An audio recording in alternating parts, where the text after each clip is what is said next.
안녕하십니까. 주식 1번지의 윤정두입니다. 자, 시장의 상황 굉장히 긍정적입니다. 이 긍정적인 흐름에서 캔들 패턴대로 반전 나오고 추이 추세 그대로 올라가는 종목군들, 이 종목군들에서 수익 잡아내셔야죠. 그 수익 만끽하고 계십니까? 에코프로 머티리얼즈, LS 머티리얼즈, 두산 로보틱스, 그 밖에 많은 종목군들이요.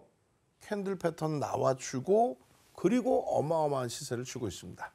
멀리 미국의 엔비디아도 사상 최대치 고점 상승 장악 확인형 뜨고의 흐름이죠. 자, 오늘도요. 알찬 내용 준비했습니다. 오늘 교육 받으시고요. 교육에서 나오는 종목으로 내일장 바로 불기둥 채워 가시기 바랍니다. 저는요. 잠시 후에 교육 진행해 드리도록 하겠습니다.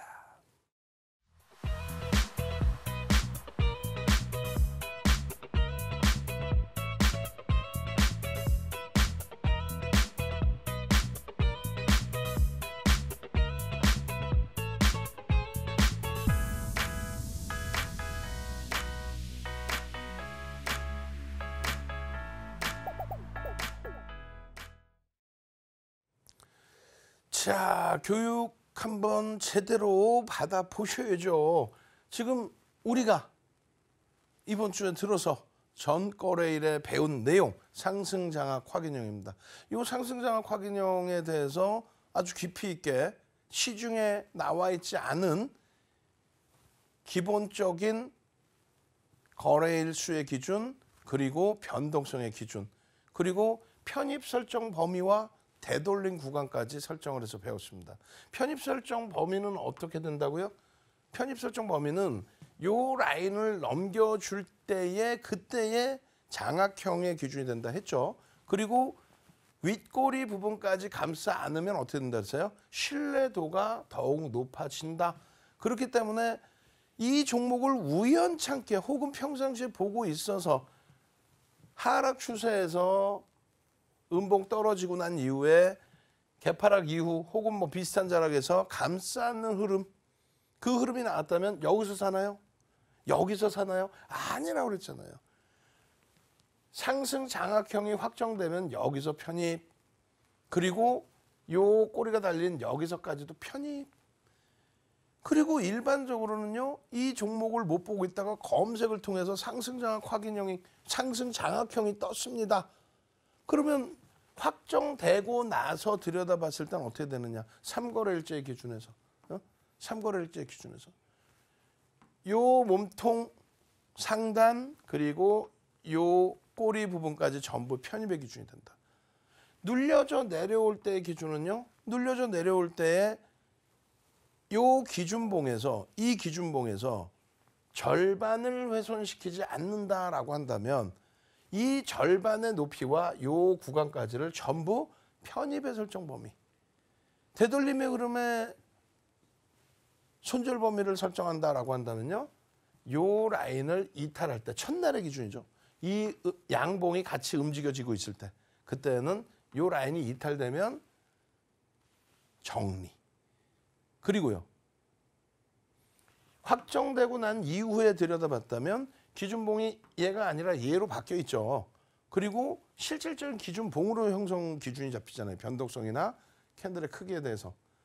결론은 요 절반을 훼손시킬 때에 그때는 물량을 정리한다. 그러면 편입 구간부터 정리 구간까지가 나뉘어져 있잖아요. 그 내용을 압축해서 설정을 해드린 겁니다. 상승 장악 확인형은 어떻게 될까요? 똑같습니다. 상승 장악 확인형의 기준에 있어서 나는 3거래일째 보게 됐어요. 만약에 이날 보게 됐어요. 이날 검색을 해서 이날 보게 됐어요. 그럼 이날 보게 됐을 때 편입 구간은 마찬가지로 이 고점부터 이 라인까지를 전부 편입 구간. 여기가 이탈되면 정리 구간. 3거래일의 기준에 장중의 기준이에요. 뻗어 올라가면 뻗어 올라갈 때까지의 기준에 전부 편입입니다. 상승 장악 확인형에. 확정되고 나서 봤어요 라고 하신다면은 그러면 확정되고 난 이후에 3거래일의 몸통과 꼬리까지 전부 편입 구간. 나는 공격적이야. 변동성 큰 거 알겠어. 그러니까 어지간한 상태에서는 손절을 하거나 하지 않겠어. 그렇다면 분할 매수 기준에 요 라인의 몸통까지 혹은 요 캔들을 묶어서 하나로 놓고 보면서 그 라인의 절반까지. 3거래일의 캔들로 기준을 잡을 거예요. 그러면 3거래일의 캔들의 기준 잡으시면 돼요. 어떻게 해요? 3거래일 캔들이 요만할 수도 있고 더 클 수도 있잖아요. 만약에 이만한 기준이다라고 한다면 그렇다면은 요 라인의 요 범위만큼 전부 편입이고 되돌리는 구간의 요 절반을 기준을 잡습니다만 캔들의 크기가 제한적이잖아요. 그럼 묶어서 놓고 보면서의 절반. 만약에 캔들의 크기가 이 정도 뭐 혹은 그 이상이다. 그러면 요 절반을 되돌림의 구간으로 설정합니다. 무슨 소리인지 잘 모르겠어요. 그럼 전일 교육 내용을 다시 보십시오. 그리고 오늘은 하락 장악형과 하락 장악 확인형을 배울 거예요. 고점에서 꺾여져 내려가는 흐름. 그럼 그 꺾여져 내려가는 흐름을 보시면서 기준을 설정할 수 있겠죠. 그때 같은 맥락의 기준을 복귀하시면 됩니다. 자, 그렇게 해서 상승 장악형과 상승 장악 확인형의 이 내용들, 이 내용은 전 세계적으로 없는 내용이라고 그랬어요. 윤정두가 정리해 놓은 거고 방금처럼의 편입이나 되돌림의 구간에 대한 해석도 전 세계적으로 정형화된 내용 하나도 없습니다. 윤정두가 설정해 놓은 내용입니다. 그러면 상승 장악 확인형 뜨고 나서의 흐름.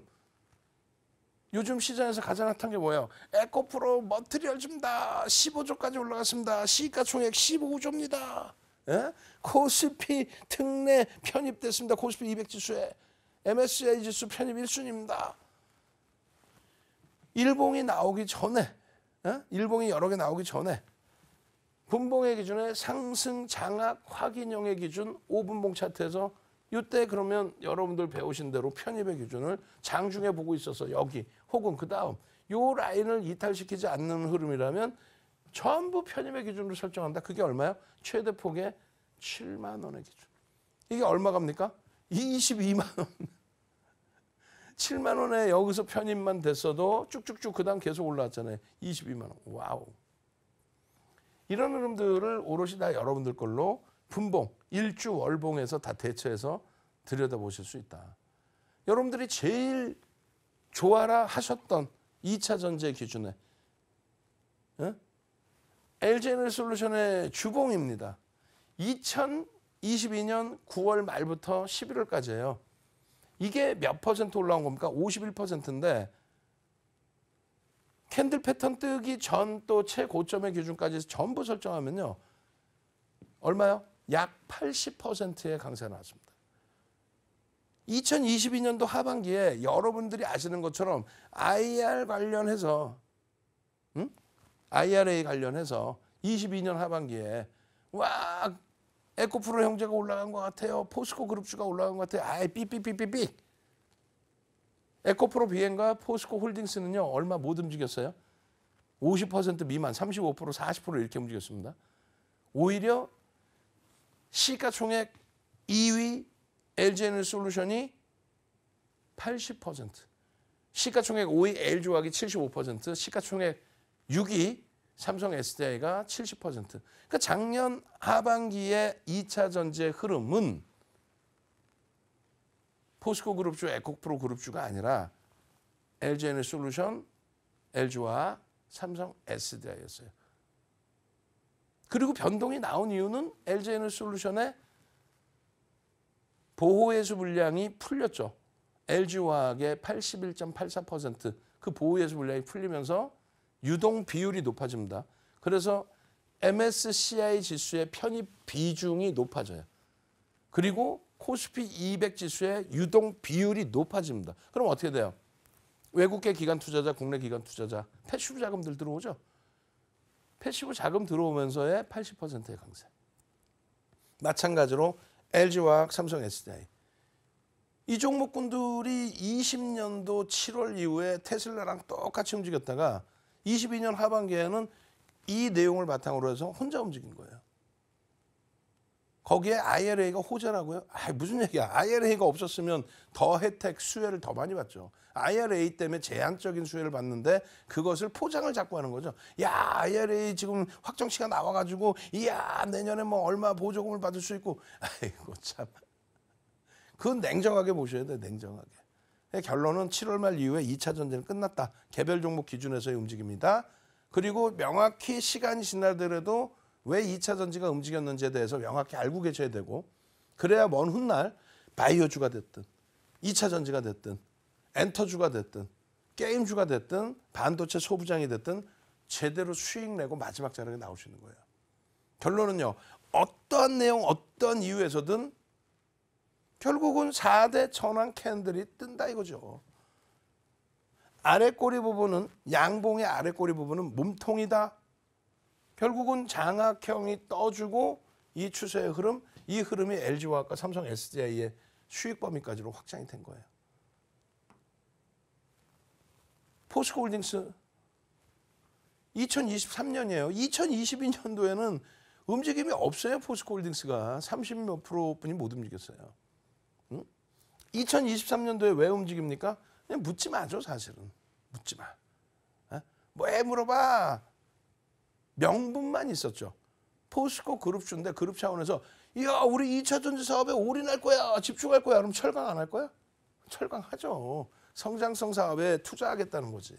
결론적으로 저평가 상태야? 삑삑삑 아니죠. 철강의 PER은 일반적으로 3배에서 5배, PBR은 0.3배에서 0.5배 움직였어요. 근데 막 그냥 올라서서 7배, 8배, PBR이 막 0.8배 이렇게 올라오는데 그걸 가지고 저평가라고 논한다? 그거는 삐삐삐. 거기다 지주회사 격이죠. 어찌됐든 그러한 흐름 속에서도 강세를 띈다? 그러면 어떻게 돼요? 상승 장악 확인형, 장악형의 캔들의 크기가 평상시의 캔들 대비 1.5배 이상의 캔들의 크기가 뜨죠. 거래는 분명히 터졌겠죠. 그리고 나서 쭈쭈쭈쭈쭈쭈쭈쭈쭈쭈 하고 날아가서의 흐름이에요. 이 흐름이 날아가고 나서의 흐름입니다. 96% 움직입니다. 오버슈팅이 나온 자락이에요. 7월 달의 기준입니다. 그럼 이때 따라붙으면 돼요. 이때. 뭐 미리 들어가서 대처하는 거는 말 그대로 펀더멘탈이 완벽하게 뒷받침되는 종목군들. 펀더멘탈 뒷받침되고 그것을 메이저가 인정해줘서 메이저의 수급 범위까지 들어와 있는 종목군들. 포스코 퓨처엠입니다. 주봉입니다. 23년도 1월 달에 땅! 이거 왜 움직였어요? 1월 달에 수주 공시 나오고 1월 26일 날 테슬라의 급격한 반등 이후에 장악형 빵 떠주고 그러고 나서 어디 하나 차익 실현하세요라고 매도 신호가 나온 적이 캔들 패턴은 없습니다. 그리고 또 다시 장악 확인형이 떠주고 여기까지만 놓고 잡으시더라도 최저점이 17만 6,500원 그리고 18만 원에서 계속 움직였죠. 그 상태에서 얼마입니까? 40만 원을 넘겨요.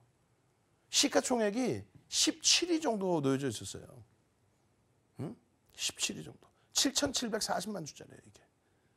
시가총액이 한 17조, 15조, 17조 요 사이. 그런 종목의 뭐 100% 이상의 상승률 어마어마하죠. 요것만 놓고 잡았어도. 응? 그리고 기술적으로 매도 신호가 나오면 매도하면 되는 거예요. 그냥 뭐 이거 뭐 10배 갑니다. 나쁜 사람들이지. 그런 얘기 하는 사람들 옆에도 가지 마세요. 응? 레인보우 로보틱스 8월 31일 날 상승 장악형이 뜨는데 비이성적인 몸통이긴 해요. 상한가 갑니다. 상한가 가고 그 이후에 차익 실현에 대한 신호 없죠. 여기서만 추가적으로 음봉이 떨어지면서 석별형이 뜬 겁니다. 저 자락이 12만 원대예요. 이 자락이 24만 원입니다. 일봉입니다. 거래일수로 상한가 포함해서 하루, 이틀, 3일, 4일, 5일, 6일, 7일 8거래일 만에 더블이 나온 거예요. 8거래일 만에 더블. 주식수가 1,900만 주짜리잖아요. 2천만 주가 채 안 돼요. 그럼 12만 원일 때 얼마? 2조 4천억짜리가 5조 수준까지 올라온 거예요. 2조 4천억에서 5조. 어우, 어마어마하죠. 근데 여기서 장악형이 뜰 때 그때 기준에서부터 스타트로 편입의 기준이 잡혔다면 이야. 그런 수익 범위들 그런 흐름들을 가져가시는 거예요. 우리 제주반도체 그러면 좋아라 하시는 분이 계실 텐데 제주반도체 윤정두는 제주반도체는 1조 미만이라 제한적으로 봅니다. 윤정두가 아무리 뭐 기네 아니네 해도 여러분들께 제주반도체가 나쁜 회사다 그 내용이 아니에요. 방송에서 방송을 하는 사람이 제주반도체 지금 시가총액 많이 올라와 있잖아요.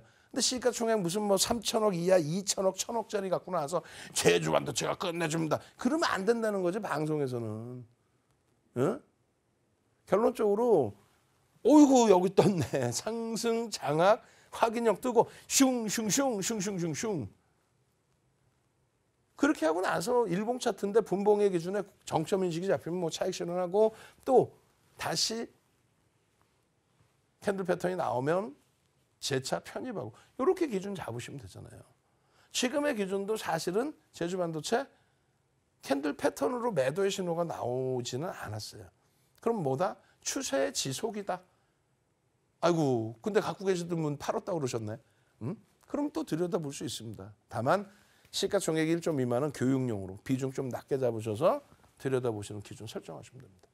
마지막 예제가 뭘까요? 하이닉스? 하이닉스 다음에 또 하나가 또 있어요. 하이닉스 상승 장악형 뜨고 여기서부터 얼마 올라와요? 90% 넘는 폭등 랠리가 나옵니다. 올해 하이닉스 상승률만 90%가 넘어요.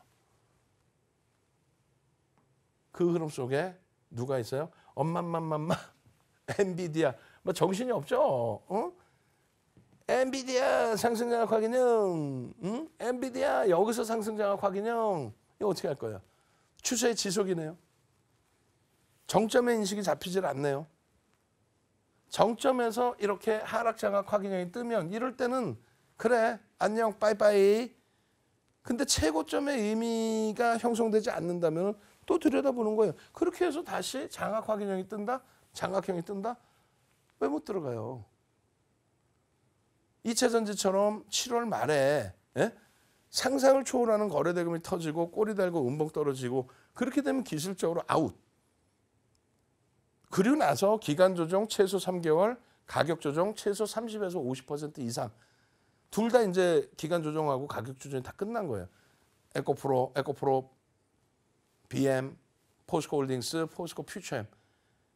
대신에 앞전 고점을 넘기려면 거래가 점진적으로 더 터져야 돼요. 언제처럼? 7월 초순 중순처럼 거래대금 항상 1, 2, 3위, 4위, 5위에 이렇게 놓여져 있어야 됩니다. 지금은요. 그렇지 못하죠. 그러니까 제한적인 변동성 보세요. 오히려 그럴 바에는 그런 2차 전지의 기준을 잡을 거라면 그렇다면 두산 로보틱스를 보는 게 낫다는 거죠. 아, 싫으세요? 그거는?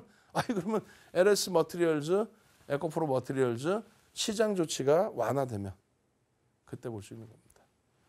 캔들 하나만 가지고도 이 엄청난 수익들을 다 잡아낼 수 있어요. 제대로 배우셔야겠죠. 오늘은 석별형에 대해서 배울 겁니다. 잠시 쉬었다가 석별형 교육 진행해 드리도록 하겠습니다.